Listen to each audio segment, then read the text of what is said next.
Brian আসসালামু আলাইকুম। দাঁড়াও দেখি জারাইল ফুলটার একটু ছবি তুলে। হ্যাঁ?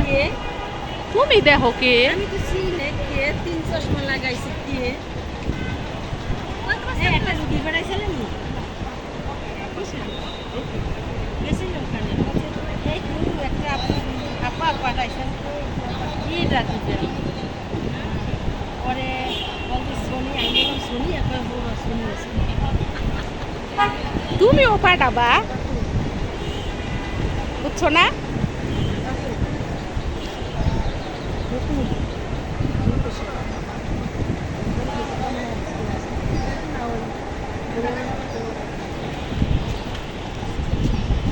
চলো যাই আমি একটু ফোন দিলে দুইটা রুগীর ব্ল্যাক টেনে দিও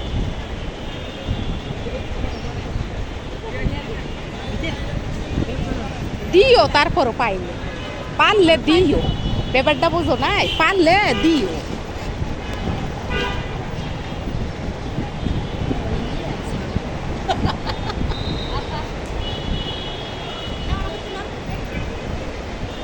বিলকিস লই এলিস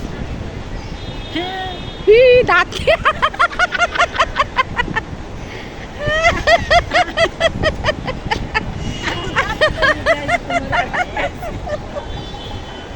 আচ্ছা যাও, হইছে, এটাও একটা স্মৃতি। তুমি কি মনে করো? আচ্ছা নেও না ফুলটা খুব সুন্দর না রে দাঁড়া দাঁড়া ফুলের মাথায় তুমি দাঁড়া এইখানে সামনে দাঁড়া দূর থেকে সুন্দর লাগতেছে।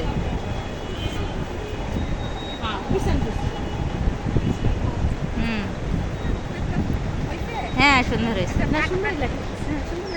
অনেক সুন্দর হয়েছে, বাস হয়েছে। আমার পরাণের ভাই বোন, আপনারা সবাই কেমন আছেন? আশা করি ভালো আছেন। আমিও ভালো আছি।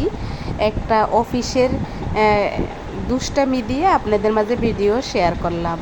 তারপরে দেখেন অফিস থেকে বাসায় এসে আমি কি খেয়েছিলাম পটল আলু রান্না করা ছিল চিংড়ি মাছ দিয়ে, সেটা আমি খেয়েছি। আপনাদের মাঝে তা আজকে শেয়ার করব এবং আপনাদের সাথে কথা বলবো। গল্প যেটাই বলেন না কেন আপনারা, আমার জীবনের খুঁটিনাটি। এই যে দেখেন আমি আলু বেগুন আর আলু পটল বেগুন দিয়ে চিংড়ি মাছ দিয়ে রান্না করেছিলাম, সেটা শুরু করে দিয়েছি আপনাদের মাঝে দেখানো। আর এগুলো যখন কেটেছিলাম তখন আমার হাজবেন্ড 2 প্যাকেট নাস্তা আনছে। 1 প্যাকেট নাস্তা আমি অলরেডি আমার রাজকন্যারে দিয়ে ফেলাইছি, যেটা আমার ভিডিও করতে মনে ছিল না। পরে আমার প্যাকেটটা আমি আপনাদের মাঝে একটু দেখিয়ে দিলাম যে আমার এগুলা কাটতে কাটতে আমি অফ ক্যামেরায় আবার ওই নাস্তাটা খেয়ে নিয়েছিলাম। যাই হোক, আপনাদের মাঝে আজকের ভিডিওটা কেমন লাগলো অবশ্যই আমাকে কমেন্টে জানাবেন। ভালো লাগলেও জানাবেন, খারাপ লাগলেও জানাবেন। খারাপ ভালো নিয়েই তো জীবন আসলে। কিছু খারাপ থাকবে, কিছু ভালো থাকবে, কিছু হাসি থাকবে, কিছু তামসা থাকবে, কিছু মিষ্টি থাকবে, কিছু টক থাকবে, এগুলো নিয়েই তো আসলে জীবন। যেরকম আমি শুরুতে আপনাদেরকে দেখাইলাম আমার দুষ্টামিটা, আমার কলিগদের সাথে আমি কিভাবে দুষ্টামি করি।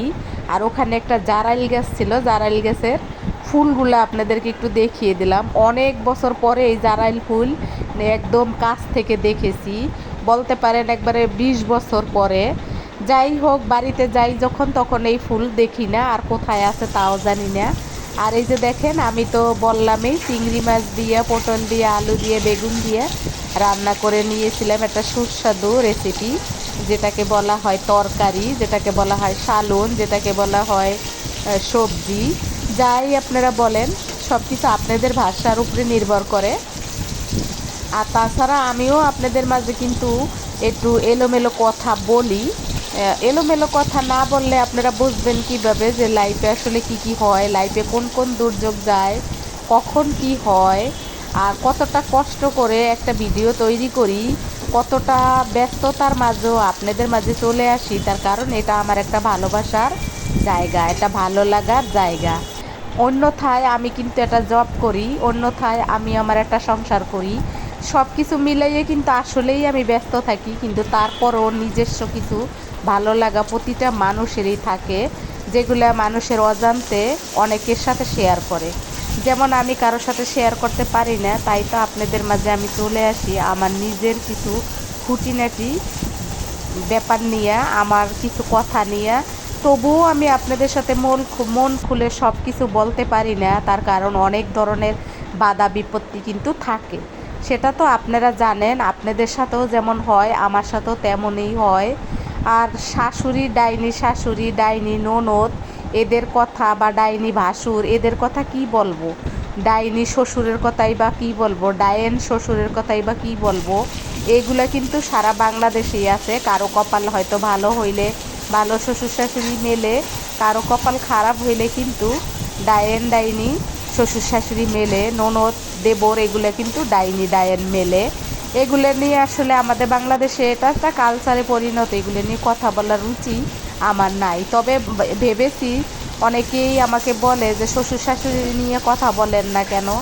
কথা বলবো, ধৈর্য ধরেন, আমি ধীরে ধীরে আপনাদের সবাই কিছু কিছু কথা আমি বলবো, যারা বাস্তবে এসে আমাকে বলেন যে যেহেতু তুমি চ্যানেল খুলেছো, কিছু কিছু কথা আমাদের মেয়েদের তুলে ধরো, আমরা মেয়েরা কত কষ্টে আছি, এগুলা কবে বন্ধ হবে, এগুলা কেন বন্ধ হয় না, এগুলো আসলে বন্ধ হবে না, কখনোই হবে না।